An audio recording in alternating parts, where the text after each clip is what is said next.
Welcome to chalk academy. இன்றைக்கி நம்ம images பற்றி தான் வந்து ஹெச்டிஎம்எல்ல பார்க்க போகிறோம்.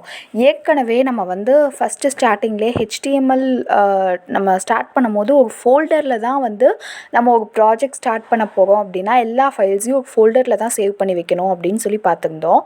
இமேஜஸ் அப்படின்னு பொறுத்தளவுக்கு அதுக்கு நம்ம பண்ண வேண்டிய செட்டிங்ஸ் என்னென்னா, அந்த ஃபோல்டருக்குள்ளே இன்னொரு ஒரு ஃபோல்டர் க்ரியேட் பண்ணி இமேஜஸ் அப்படின்ற ஒரு ஃபோல்டர் க்ரியேட் பண்ணி அதுக்குள்ளே நம்ம இமேஜஸ்லாம் வந்து வைக்கும் போது தான் நமக்கு வந்து ஒரு பாத் வந்து நம்ம செட் பண்ணும்போது நமக்கு எந்த ப்ராப்ளமும் இல்லாமல் இருக்கும்.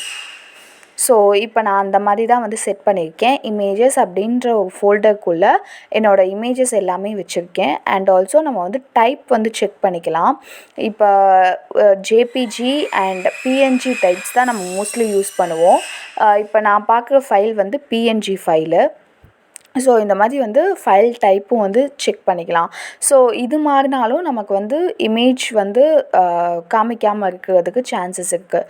ஸோ இந்த ஃபைல் நேம் அண்ட் ஃபைலோட டைப்லாம் வந்து நம்ம வந்து ரொம்ப கேர்ஃபுல்லாக வந்து கொடுக்கணும்.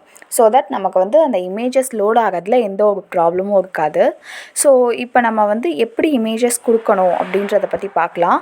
Opening take and closing take ரெண்டுமே வந்து கொடுக்கணும்னு அவசியம் இல்லை. ஃபர்ஸ்ட் வந்து ஓப்பன் பண்ணி ஐஎம்ஜி அப்படின்னு சொல்லி நம்ம ஸ்டார்ட் பண்ணிவிட்டு எஸ்ஆர்சி அப்படின்ற ஆட்ரிபியூட்குள்ளே நம்ம அந்த இமேஜோட ஃபைல் பாத் அதை வந்து நம்ம வந்து கொடுக்குறோம். ஸோ இமேஜோட ஃபைல் பாத் நம்ம கொடுக்கும்போது வித்தின் த சேம் ஃபோல்டர் இருந்தது அப்படின்னா டைரெக்டாக அந்த ஃபோல்டர் நேம் கொடுத்து அந்த இமேஜோட நேமை வந்து கரெக்டாக நம்ம அந்த டைப்போடு சேர்த்து கரெக்டாக வந்து கொடுத்துட்டோம் அப்படின்னா கண்டிப்பாக அந்த இமேஜ் வந்து ப்ராப்பராக வந்து நமக்கு லோட் ஆகிடும்.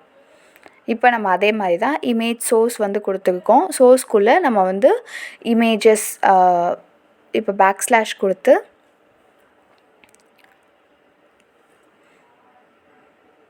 இமேஜஸ் அப்படின்றத கொடுத்து cart1.jpg அப்படின்னு சொல்லிட்டு நான் அது மாதிரியே அப்படியே சேம் நான் வந்து டைப் பண்ணிட்டேன். ஸோ இப்போ வந்து நம்ம இதுக்கு ப்ரிவ்யூ பார்க்கலாம். இது எப்படி வந்து டிஸ்பிளே ஆகுது அப்படின்னு சொல்லிட்டு நம்ம ஜஸ்ட்டு இப்போ வந்து இமேஜ் மட்டும்தான் கொடுத்துருக்கோம். அது வந்து எப்படி வந்து டிஸ்பிளே ஆகும் அப்படின்னா ஒரு ஃபுல் பேஜை வந்து எடுத்துக்கும். பிகாஸ் நம்ம அதோட ஹைட்டோ விட்டோ எதுவுமே நம்ம வந்து கொடுக்கல. இப்போ வந்து நம்ம ஆல்ட் கொடுத்துருக்கோம். ஆல்ட் அப்படின்ற கீவேர்ட் நம்ம வந்து எதுக்கு யூஸ் பண்ணுவோம் அப்படின்னா சில வெப்சைட்ஸில் வந்து இமேஜ் வந்து லோட் ஆகிறதுக்கு கொஞ்சம் லேட் ஆகும். ஸோ அந்த டைமில் அந்த இடத்துல வந்து இமேஜ் தான் வருது, அதுவும் இந்த இமேஜ் தான் வருது அப்படின்றது வந்து நம்ம ஓகே ஆடியன்ஸ் வந்து புரிஞ்சுக்குவாங்க, யூசர்ஸ் வந்து புரிஞ்சுக்குவாங்க.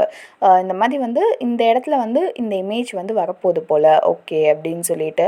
ஸோ இது சம்டைம்ஸ் வந்து எங்கே யூஸ் ஆகும் அப்படின்னா நமக்கு கூகுளில் வந்து இண்டெக்ஸ் ஆகிறதுக்கு நமக்கு இமேஜ் வச்சும் இண்டெக்ஸ் ஆகும். ஸோ அதுக்கும் இந்த ஆல்ட் வந்து நமக்கு வந்து யூஸ் ஆகும். இப்போ நான் வந்து அந்த ஃபுல் பேஜை கவர் பண்ணோன்னு சொன்னேன்ல, அதுக்காக நான் என்ன பண்ணுறேன் அப்படின்னா விட்த் அண்ட் ஹைட் வந்து நான் ஆட் பண்ணுறேன். விட்த் வந்து 200 பிக்சல் அண்ட் ஹைட் வந்து இந்த சேம் 200 பிக்சல் கொடுத்து நம்ம வந்து எப்படி இமேஜ் வருது நமக்கு அவுட்புட்டில் அப்படின்றத நம்ம செக் பண்ணலாம்.